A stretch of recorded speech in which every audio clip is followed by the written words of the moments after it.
প্রিয় শিক্ষার্থীবৃন্দ, ক্লাউড স্কুলের পক্ষ থেকে তোমাদেরকে জানাই স্বাগতম। আমাদের আজকের ভিডিওর টপিক হলো ক্যাথারসিস।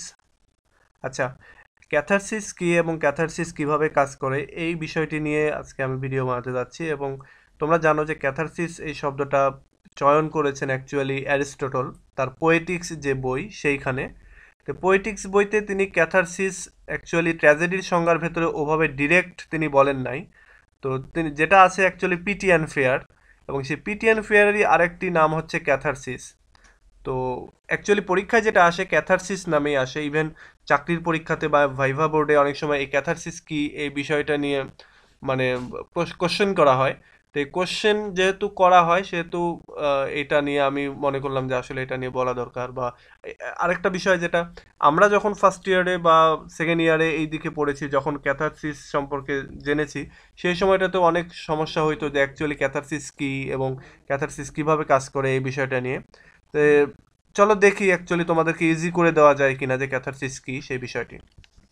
আচ্ছা, catharsis is the purification and purgation of emotion. বলা হচ্ছে যে ক্যাথারসিস মূলত একটি শুদ্ধিকরণ এবং মানে এক কথা পারগেশন বলতে যেটা বলা হয় যে তোমার কোনো একটা কিছু সেকে বের করে নিয়ে আসা, অর্থাৎ যেমন পানি যেমন ফিল্টার করি আমরা, এরকমের কথাটা বলা হচ্ছে। যে পিউরিফিকেশন মানে পিউরিফাই করা বা কোনো একটা জিনিস ভেজাল মুক্ত করা, এবং পারগেশন বলতে যেটাকে বলা হচ্ছে ফিল্টার করা।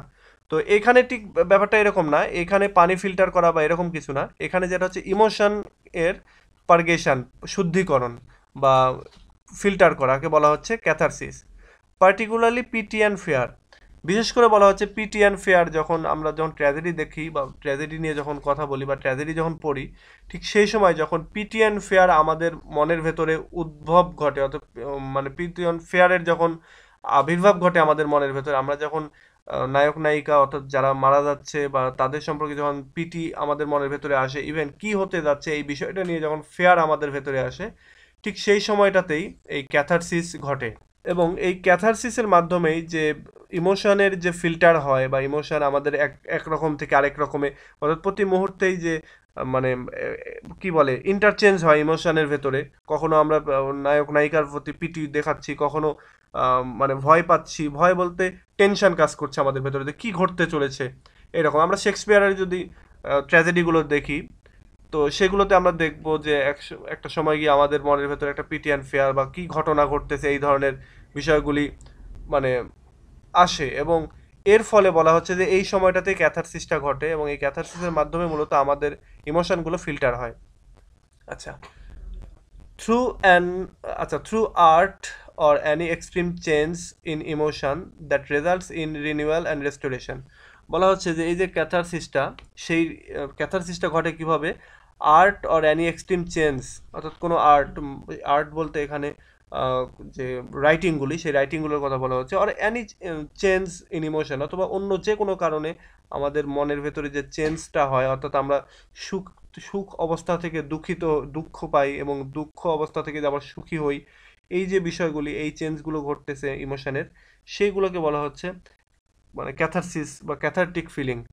And result in renewal and restoration, এবং এর ফলে রেজাল্টটা কি হচ্ছে? ক্যাথারসিস যখন ঘটতেছে তখন আমাদের যে ইমোশন, সেই ইমোশনের রিনিউ হচ্ছে, আবার কখনো রেস্টোরেশন হচ্ছে। অর্থাৎ আমরা কখনো সুখ অনুভব করছি, আবার কখনো দুঃখ অনুভব করছি। এর ফলে কি হচ্ছে যে ইমোশন এক জায়গা থেকে আরেক জায়গায় যাচ্ছে, এর ফলে একটা ফিল্টার হচ্ছে।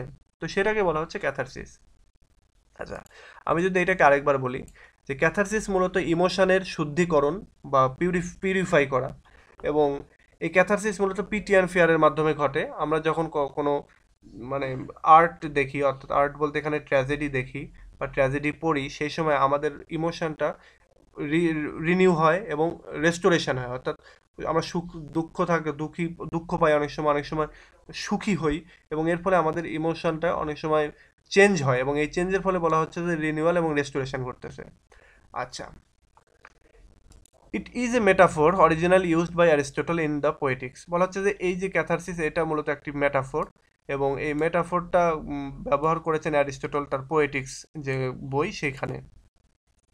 Comparing the effects of tragedy on the mind of a spectator to the effect of a cathartic on the body।